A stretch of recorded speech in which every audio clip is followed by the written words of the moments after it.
On commence ce vendredi matin avec une triste nouvelle. Joan Rivers est morte. Joan Rivers était la reine incontestée du one-woman show. I found this dress on the chair next to my husband's bed. Isn't that lucky? Réputée pour son débit ultra rapide et son esprit salace, pendant près de 50 ans, elle fait partie des légendes de la télévision et de la scène américaine. I was the one who told David Beckham, make your life easier, hire a personal secretary.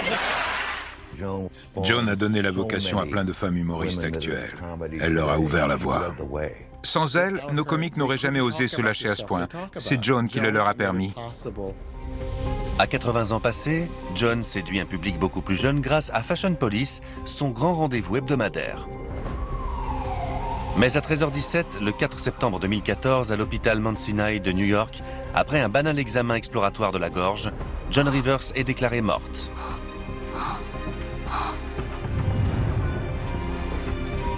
Elle est morte à 81 ans après avoir fait un arrêt cardiaque et avoir perdu connaissance. Comment un examen apparemment ordinaire a-t-il pu tourner à la tragédie? On m'a mis au défi de découvrir dans quelles circonstances exactes et pourquoi cela s'est produit.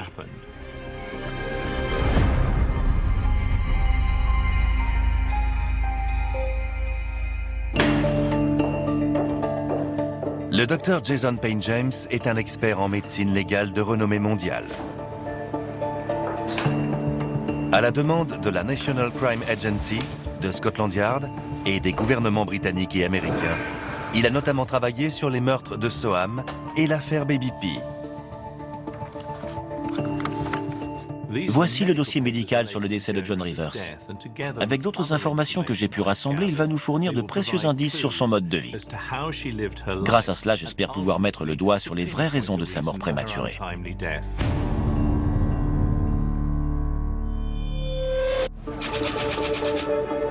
27 août 2014, Times Square, New York.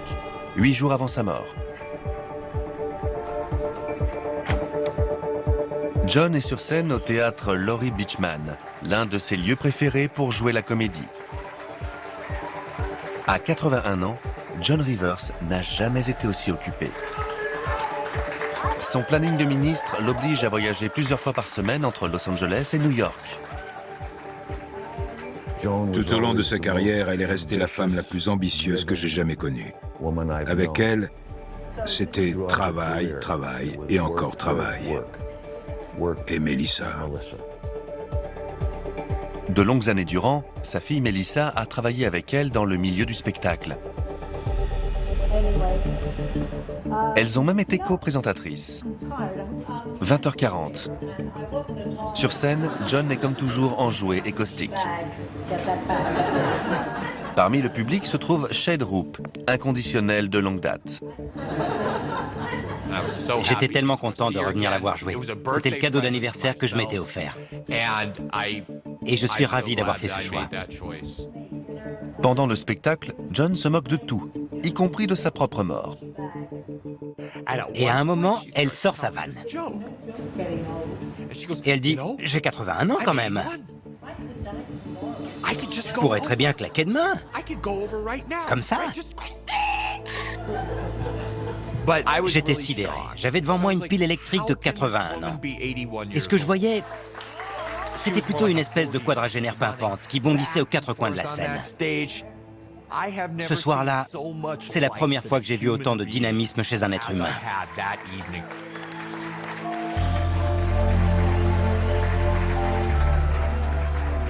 Après le spectacle, je suis tombé sur elle par hasard. Je ne vous dis pas sa gentillesse, sa simplicité. Elle était simplement heureuse de passer quelques instants avec un admirateur. Shade lui demande de poser avec lui. C'est à notre connaissance la dernière photo prise de Joan.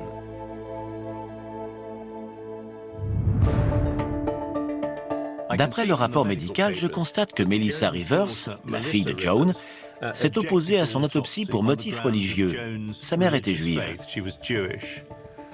Mais le médecin légiste a pu pratiquer un examen externe complet. Parmi les premières choses que j'ai remarquées sur le rapport du médecin légiste, il y a le fait que Joan mesurait 1,58 m, qu'elle ait des cheveux blonds, teints, avec des racines capillaires noires, et qu'elle portait un épais maquillage et du fard à paupières marron. Ce sont évidemment les traits sous lesquels tout le monde connaît Joan Rivers. Dans les années 1960, après avoir passé 10 ans à se faire les dents dans les clubs new-yorkais, John déniche une place au célèbre Tonight Show, animé par l'illustre présentateur américain Johnny Carson.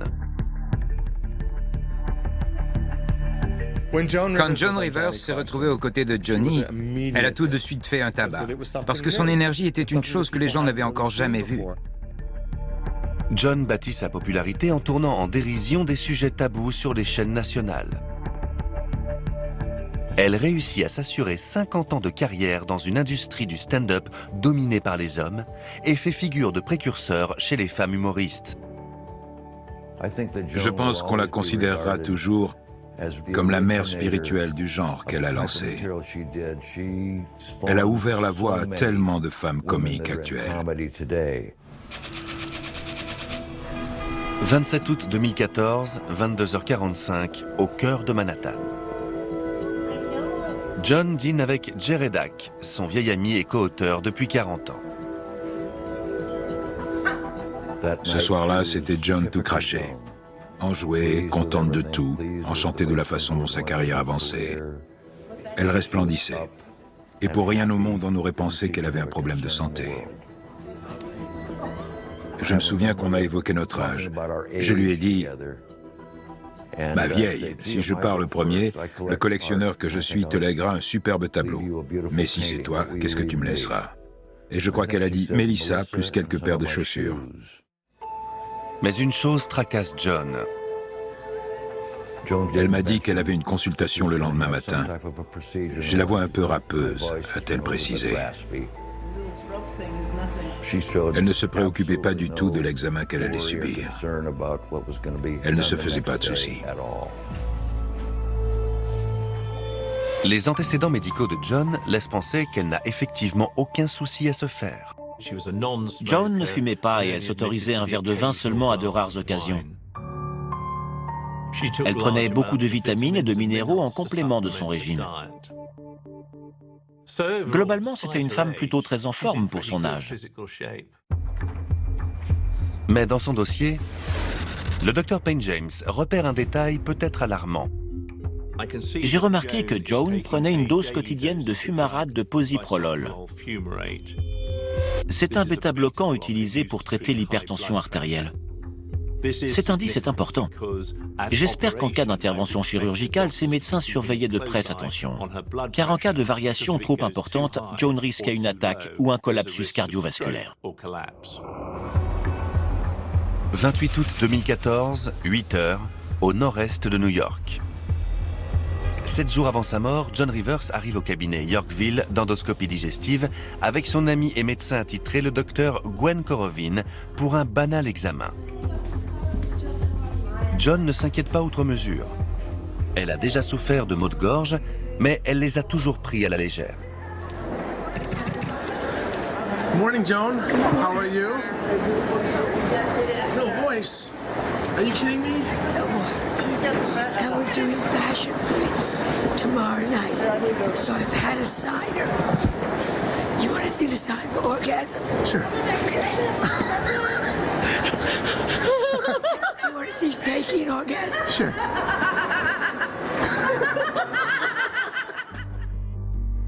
Quand le journaliste Benjamin Butterworth s'entretient avec John quelques jours avant son admission à la clinique, elle peut à peine parler. Elle toussait beaucoup et elle était enrouée. De toute évidence, quelque chose n'allait pas. John doit toute sa carrière à sa voix. Sans elle, elle ne peut pas travailler. Et à 81 ans, John vit encore uniquement pour le travail. Joan était toujours ambitieuse, motivée et gaie. Pour peu qu'elle n'ait pas de rendez-vous prévu la semaine ou le week-end suivant, elle pensait que ça porterait préjudice au reste de sa carrière. Quels qu'aient été ses hauts, ses bas et ses immenses succès, je l'ai toujours entendu dire « il faut que je travaille. Si je ne travaille pas, c'est qu'il y a un truc qui cloche ». Joan a toujours fait preuve d'ambition, mais victime d'une tragédie personnelle 27 ans plus tôt, elle va pour s'en sortir mettre les bouchées doubles au travail. En 1986, la Fox lui confie son propre talk-show en deuxième partie de soirée. Le producteur n'est autre que son mari, Edgar. Au début, elle vit un rêve, mais bientôt, tout part à volo. Elle s'est investie corps et âme dans cette émission. Elle travaillait avec son mari. Et pour une raison que j'ignore, il y a eu des frictions avec la Fox. Ils ont fini par lui retirer son programme. Edgar, le mari de John, se reproche d'être responsable de cette décision. Et le 16 août 1987, alors qu'il souffre de dépression nerveuse, il fait un surdosage fatal de médicaments dans une chambre d'hôtel. 16 août 1987. John est à la maison avec sa fille Melissa. On leur a remis 2 enveloppes venant d'Edgar. Elles contiennent un état détaillé des finances familiales, ainsi qu'une cassette où des messages personnels ont été enregistrés.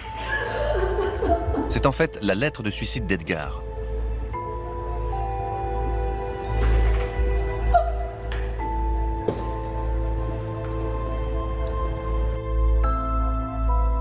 John et Melissa sont effondrés. John a tout perdu en très peu de temps. Son émission de télé, sa carrière et son époux. Quand je lui ai demandé au téléphone quelle avait été sa réaction, elle m'a raconté qu'elle était restée assise chez elle, sur une chaise, avec un revolver posé sur les genoux. Elle avait la main sur l'arme et elle était prête à se tirer une balle. À 54 ans à peine, John touche le fond. Quelle tragédie épouvantable pour tout le monde. Le fait que ces 2 choses se soient produites en même temps a signé, selon les propres mots de John, sa mort dans le business. Avec l'argent qu'elle devait avoir de côté, elle aurait très bien pu prendre sa retraite ou se lancer dans autre chose. Mais ça ne lui aurait pas ressemblé. Pour elle, sa seule place était sur scène et face aux caméras. Dès lors, John redouble d'efforts pour rester sous les feux des projecteurs à travers ses one-woman shows et ses brèves apparitions télévisées. Cette boulimie de travail a dû lui permettre d'anesthésier un peu la douleur qu'elle devait ressentir. Je pense aussi que son but caché était de maintenir à distance sa très forte sensibilité émotionnelle.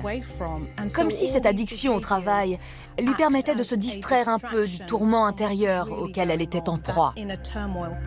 Les 10 années suivantes, John reconstruit progressivement sa carrière avec un talk-show qui lui vaut un Oscar de la télévision américaine et une pièce à Broadway couronnée de succès. Elle lance sa ligne de bijoux et son parfum. En 2010, elle fait son comeback devant de jeunes spectateurs en co-animant l'émission satirique Fashion Police, qui fait elle aussi un carton. John reste la femme la plus battante que j'ai jamais vue. Elle avait un dynamisme hallucinant. Elle n'arrêtait pas de faire des allers-retours entre les États-Unis et l'Europe. Son emploi du temps était plein à craquer. Mais elle ne se plaignait jamais. Au contraire, on avait l'impression que ça la regonflait. Plus elle travaillait, plus elle avait l'air heureuse. 28 août 2014, 8h15. John signe les formulaires d'autorisation pour une banale endoscopie. L'examen consiste à passer une microcaméra dans sa gorge afin de contrôler l'état de son œsophage et de son estomac. En général, l'endoscopie est un examen peu risqué et qui occasionne très peu de complications. Dans un centre spécialisé comme Yorkville, où les gastro-entérologues sont habitués à pratiquer plus de 1000 examens par mois, il n'y a aucune raison de croire que les choses puissent mal tourner. Cette endoscopie doit révéler si l'acidité gastrique de John est remontée dans son œsophage au point d'abîmer ses cordes vocales, auquel cas, cela pourrait expliquer son enrouement. 8h44, une infirmière vérifie les fonctions vitales de John.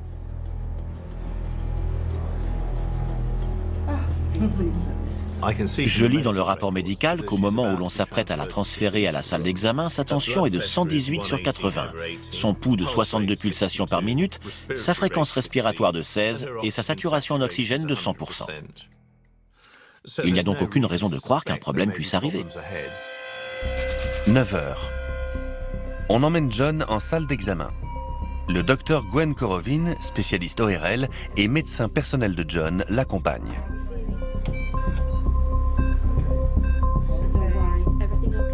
Le docteur Korovin a elle-même recommandé ce centre à John. Mais c'est le docteur Lawrence Cohen, gastro-entérologue et directrice du centre, qui doit procéder à l'examen.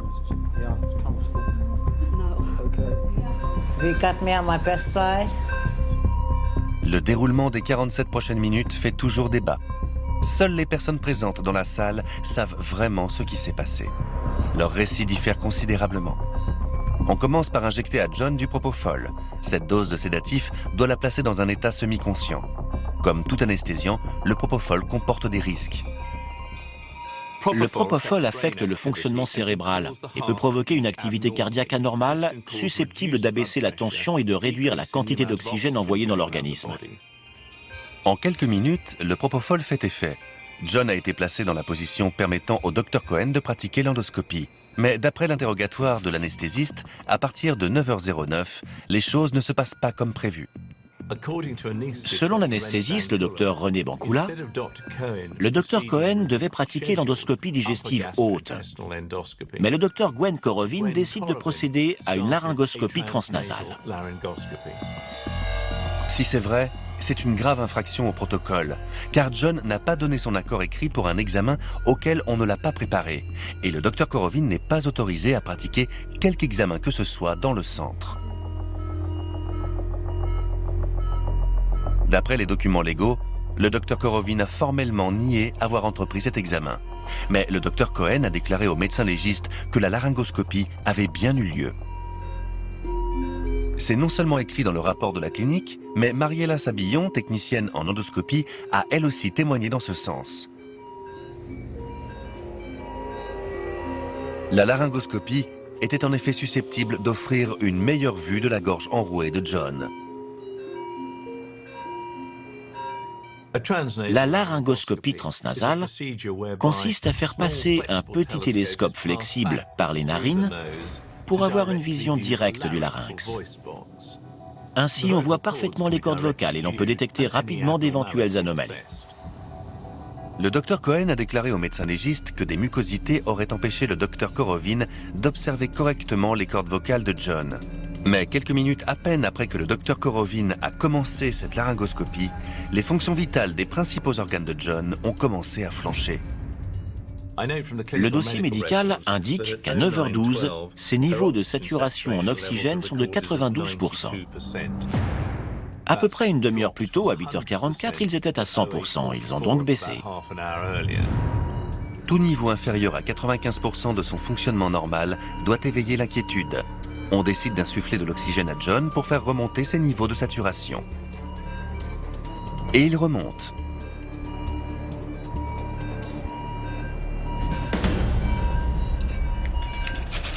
« 9h16, l'endoscopie commence.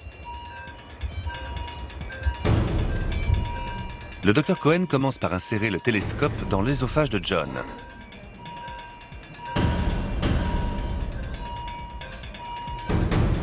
Mais l'anesthésiste, qui constate des niveaux de saturation en oxygène toujours anormalement bas, demande à ce qu'on retire l'endoscope pour dégager les voies respiratoires de John. À 9h16, sa tension artérielle est passée de 92 à 54, son pouls est descendu à 56 battements et ses niveaux de saturation en oxygène restaient anormalement bas. Si l'anesthésiste est intervenu, c'est parce que John courait un risque élevé et réel de faire un arrêt respiratoire, un collapsus cardiovasculaire et un arrêt cardiaque. À ce stade, on est dans une situation d'urgence vitale. Sans intervention immédiate, le patient risque la mort.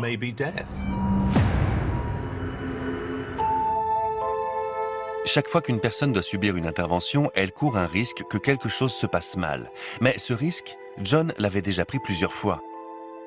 Pendant un demi-siècle, elle a fréquenté les blocs opératoires.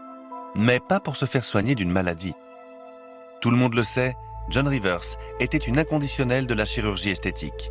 Son obsession pour son apparence physique remonte à son enfance. Je l'ai interrogée sur toutes ces opérations esthétiques. Et elle m'a dit, quand t'es une vilaine petite boulotte, il n'y a que la chirurgie esthétique pour faire de toi une adulte potable. Je me demande bien quelle image d'elle, John, avait l'impression de donner aux autres. J'ai l'impression qu'elle s'était créée une image physique, l'image d'une personne qu'elle ne trouvait pas séduisante pour les autres. Ses premières retouches esthétiques, John les découvre en 1965, à 32 ans, lorsqu'elle demande à se faire enlever les poches sous les yeux. En 1977, elle se fait faire son premier lifting à 44 ans.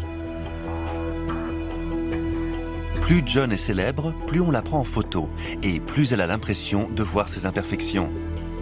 Elle y réagit avec davantage de chirurgie esthétique.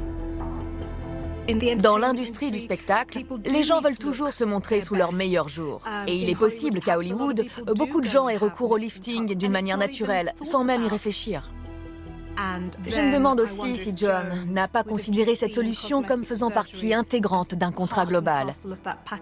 Et si, pour mieux repousser la concurrence et sortir du lot, elle se serait dit « Allez, un ravalement de façade ». Dans les années 1980, lorsqu'elle se fait retoucher plusieurs fois le nez et subit une augmentation des pommettes par prothèse, ainsi qu'une plastie abdominale, elle devient aussi célèbre pour ses interventions esthétiques que pour son humour. Je pense que Joan Rivers a été l'une des premières personnes à parler aussi ouvertement de la chirurgie esthétique sans dissimuler quoi que ce soit. Plastic surgery, and I haven't done as much as everyone thinks I've done, but that's fine. Think what you want, you know. You have to know how much to do, when to do it, and I always recommend doing a little at a time, a little bit at a time. Otherwise, you can look like you've been through a wind tunnel, or Robert Redford looks like he's in the witness protection program. You go, who's that? He could actually kill a man and get away with it now. Malgré sa peur croissante des interventions, John continuera de se faire lifter jusqu'à 5 ans avant sa mort. 28 août 2014, 9h17. Les niveaux de saturation en oxygène de John sont toujours en dessous des limites raisonnables. L'anesthésiste intervient en lui insufflant plus d'oxygène et l'état de John a l'air de se stabiliser. Mais l'anesthésiste, qui dit avoir vu une main de John bouger, déclarera lui avoir injecté une nouvelle dose de propofol pour être sûr de prolonger sa sédation. D'après le rapport médical, je m'aperçois qu'on lui a injecté en tout 300 mg d'anesthésiant. Si Joan a vraiment reçu 300 mg de propofol, ça correspond à une dose massive capable de provoquer soit un arrêt respiratoire, soit un arrêt cardiaque. Ça pourrait expliquer son décès.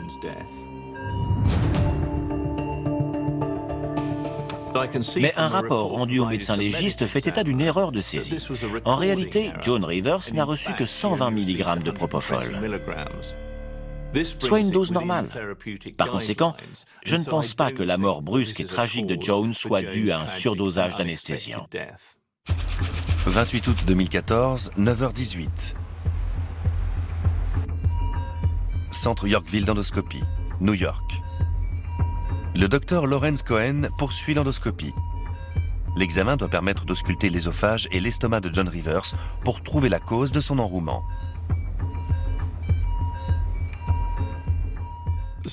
Plusieurs photos ont été prises depuis la caméra de l'endoscope. L'une d'elles révèle une hernie hiatale importante. La hernie hiatale est une affection fréquente où, à cause d'une relative faiblesse du diaphragme, la partie supérieure de l'estomac remonte vers la poitrine, en permettant à l'acidité et à d'autres fluides gastriques de refluer dans l'œsophage.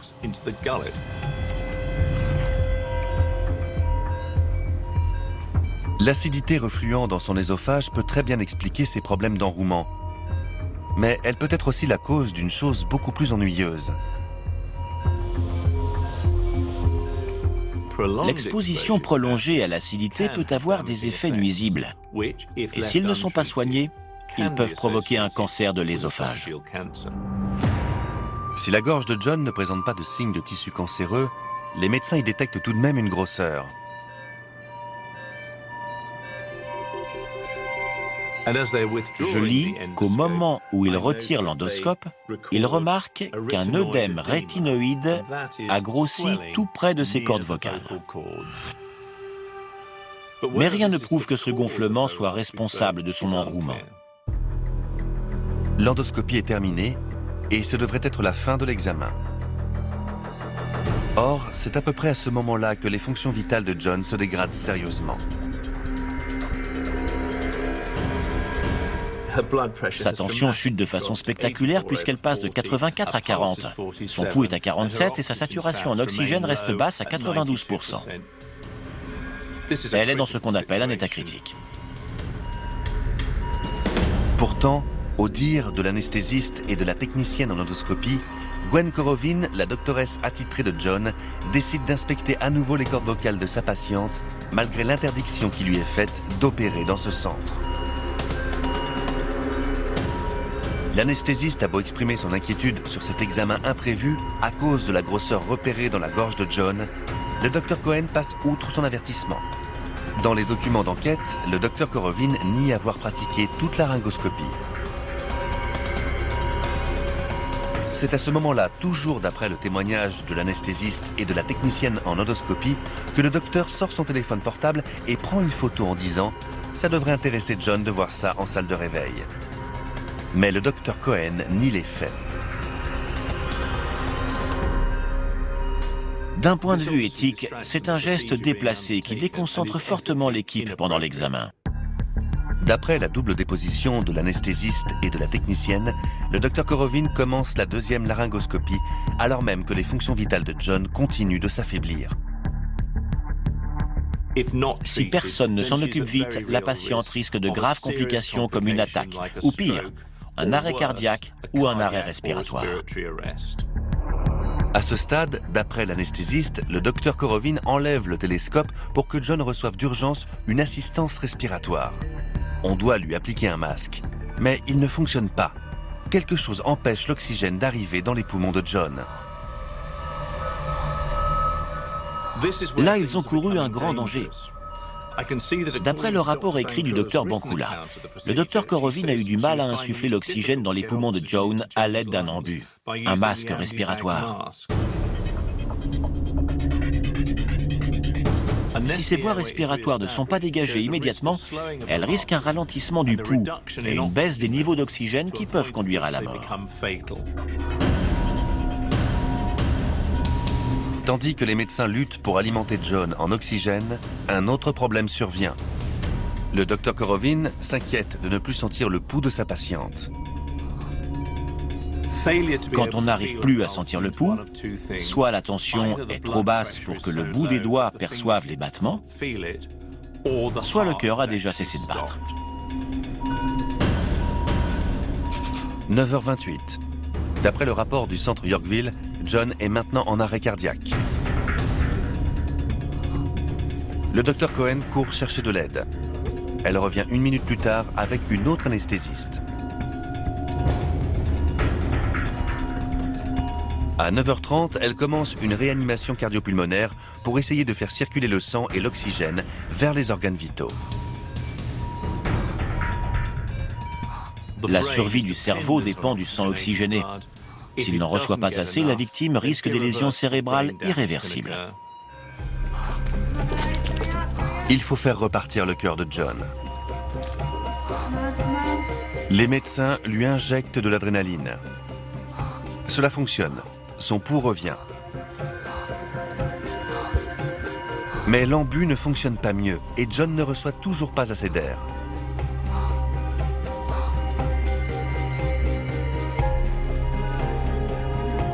Pendant 5 minutes, ses niveaux d'oxygène restent très en dessous des minima acceptables. L'équipe médicale lutte pour insérer un tube dans sa gorge afin de la mettre sous ventilation assistée. On appelle ça une intubation. À 9h40, le personnel appelle les urgences à l'aide.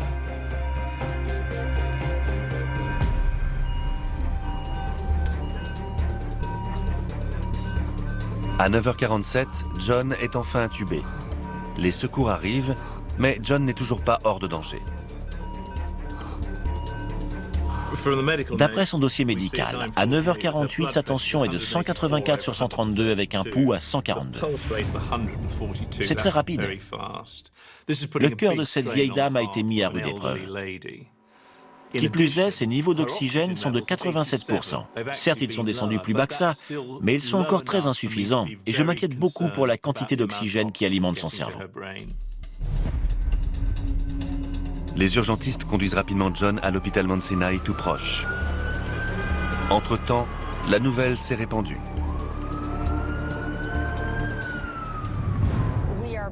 Aux toutes dernières nouvelles, la comédienne Joan Rivers a été conduite d'urgence à l'hôpital Mount Sinai de New York. Nous n'avons pas plus de détails pour le moment. J'ai reçu un appel de ma femme.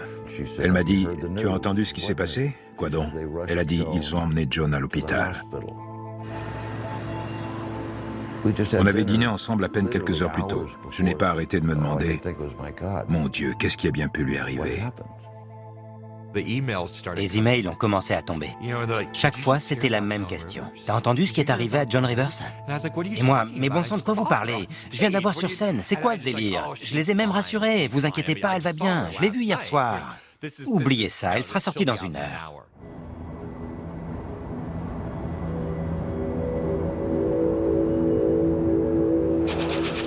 « 22 heures.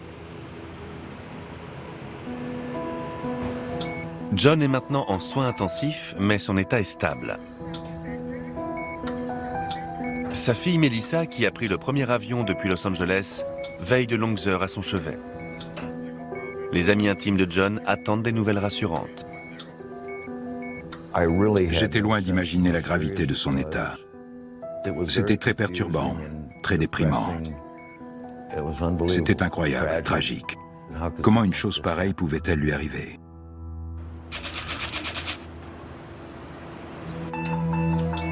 Trois jours plus tard, Melissa apprend des médecins que sa mère a très peu de chances de reprendre conscience. Elle est alors confrontée à un choix bouleversant. Doit-elle faire débrancher ses appareils d'assistance? Melissa finit par se décider d'après la définition de la qualité de vie telle que John l'avait faite dans son testament. Quelques jours avant son hospitalisation pour une endoscopie, le journaliste Benjamin Butterworth lui avait demandé si elle craignait que quelque chose se passe mal pendant l'examen.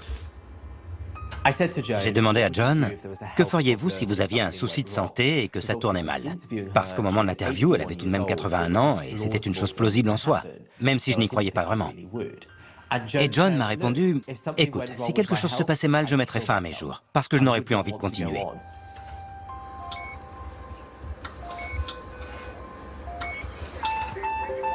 Midi. Melissa se résout à désactiver le respirateur artificiel.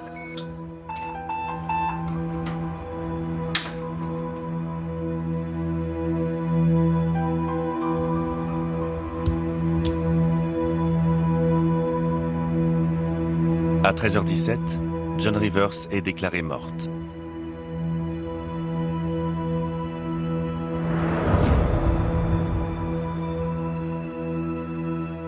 Quand j'ai entendu la nouvelle, je n'ai pas su comment réagir. J'étais incrédule. J'étais abasourdi qu'elle soit partie. Ma première pensée a été qu'elle est partie en faisant la une des journaux nationaux et où qu'elle se soit trouvée à ce moment-là. Je savais qu'elle en serait incroyablement heureuse. Chaque jour, des spécialistes pratiquent des centaines d'endoscopies partout dans le monde. Il est rarissime qu'un examen aussi ordinaire se termine de façon aussi catastrophique. Mais la question reste posée. Dans le cas de John Rivers, que s'est-il vraiment passé? Le rapport médical montre que pour ses 81 ans, elle est plutôt en forme. Elle n'a pas de problème cardiaque et aucun souci de santé latent. Ce qui s'est réellement passé durant les 47 minutes décisives fait toujours débat. Mais comment John Rivers a-t-elle pu mourir après un examen de routine? Deux professionnels de la médecine ont expliqué aux enquêteurs qu'en plus de l'endoscopie programmée, Gwen Korovin, la doctoresse personnelle de John, avait pratiqué inopinément et illégalement 2 laryngoscopies. C'est au moment de la 2e laryngoscopie que les choses ont mal tourné. À 9h28, ses niveaux d'oxygène sont en chute libre. Ils descendent à 50%. D'après le docteur Jason Payne James, cette brusque chute du taux d'oxygène de John pourrait être la conséquence d'une affection appelée laryngospasme. Le laryngospasme est une fermeture prolongée des cordes vocales qui a pour conséquence d'obstruer partiellement ou totalement les voies respiratoires du sujet. Il peut être provoqué par un traumatisme au contact direct des cordes vocales. Il est possible qu'un laryngoscope ayant touché les cordes vocales de John les ait obligés à se fermer en obstruant ses voies respiratoires. John n'a reçu qu'une dose minime d'anesthésiant. Elle était donc en possession de ses réflexes. Le rapport du médecin légiste établit que le moment de l'injection et la quantité d'anesthésiant qu'elle a eue confirment la possibilité qu'elle ait fait un laryngospasme après le stimulus du télescope à fibre optique qui a pu irriter ses cordes vocales. Mais d'après les indices dont je dispose, rien ne me permet de certifier qu'elle a bien été victime d'un laryngospasme. Ce qui est sûr, c'est que le 27 août 2014 à 9h30, la vie de John est en danger. Les médecins ont été confrontés à une chute de ses niveaux d'oxygène et à une chute de sa tension artérielle. Tous deux ont provoqué un arrêt cardiaque. Ils ont commencé une réanimation cardio-pulmonaire. Mais son taux d'oxygène est resté extrêmement bas. Dans un tel cas, si l'on n'intervient pas rapidement, les organes vitaux subissent de graves lésions. Chaque seconde est vitale et les médecins luttent pour faire arriver l'air dans les poumons de John. Visiblement, ils ont eu du mal à assurer sa ventilation. Cela pouvait être dû à une obstruction de ses voies respiratoires. Pourtant, rien ne prouve qu'il y ait eu obstruction. Les images endoscopiques montrent que ses voies respiratoires sont libres, alors que l'anesthésiste fait état de la présence de mucosité empêchant l'intubation. Il peut y avoir deux causes principales à cela, soit la grosseur au niveau des cordes vocales, soit la fermeture des cordes vocales par laryngospasme. Mais on ignore laquelle des deux a contribué à cet empêchement. Il sera malheureusement impossible de définir exactement pourquoi on n'a pas pu ventiler John. Mais quelle que soit la raison, l'anesthésiste n'a pas été capable d'intuber Joe. Le Dr Payne James pense qu'il y avait pourtant une solution permettant de ventiler John. Pratiquer une trachéotomie d'urgence. C'est une décision que l'on prend rarement, mais qui est très efficace pour faire arriver l'air dans les poumons en cas de détresse respiratoire. La trachéotomie d'urgence consiste juste à percer chirurgicalement un trou dans la trachée en dessous du point d'occlusion pour permettre à l'air d'entrer et de ressortir librement des poumons.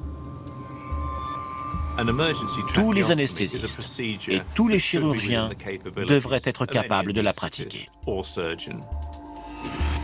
Le docteur Bankula, anesthésiste, dit avoir envisagé une trachéotomie, mais en réussissant finalement à intuber John, elle l'a jugé inutile. Malgré tout, l'intubation n'a pu être réalisée que 19 minutes après l'arrêt cardiaque de John. D'après le Dr Payne James, ce retard aura eu le temps de provoquer des lésions cérébrales irréversibles.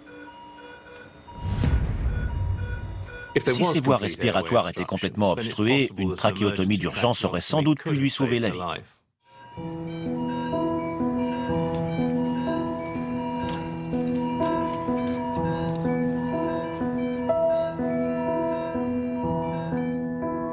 John a été transféré à l'hôpital Mount Sinai où on l'a plongé dans un coma artificiel en espérant que son cerveau récupère.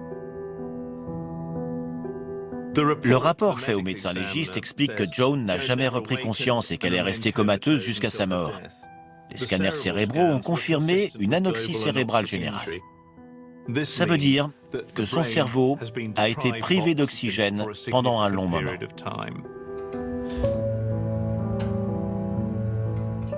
Le bureau du médecin légiste en chef a parachevé l'enquête. Il a conclu, je cite, que la cause de la mort de Madame Rivers est une encéphalopathie anoxique due à un arrêt cardiaque par hypoxie. Cela veut dire simplement qu'elle est morte par manque d'oxygénation de son cerveau. Pour moi, les 19 minutes qui se sont écoulées entre la perte du pouls et l'intubation réussie de Joan ont été décisives. Ses niveaux de saturation en oxygène étaient déjà infimes, et pendant ce laps de temps critique, son cerveau est resté privé d'oxygène, ce qui a conduit à des lésions cérébrales irréversibles dont elle n'a pu se remettre. Melissa, la fille de John, a intenté contre la clinique et ses médecins un procès pour erreur médicale. Mais les prévenus ont refusé d'admettre la moindre négligence.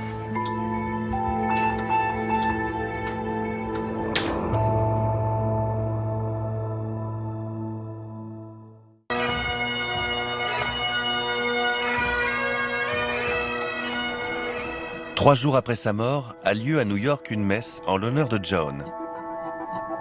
Sa famille, ses proches et des centaines d'admirateurs éplorés viennent lui faire leurs adieux.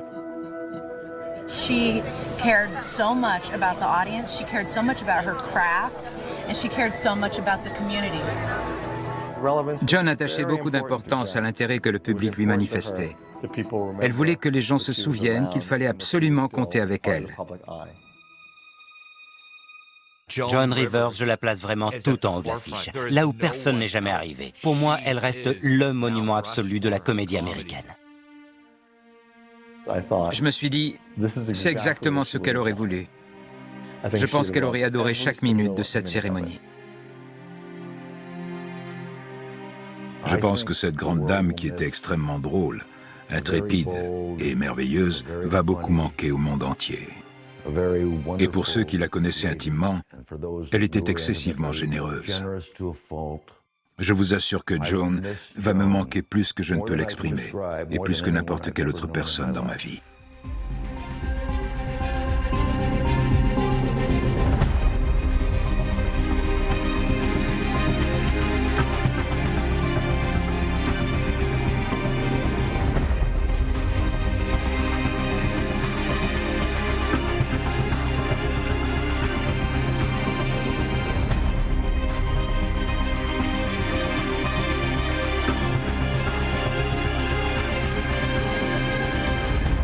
Potato.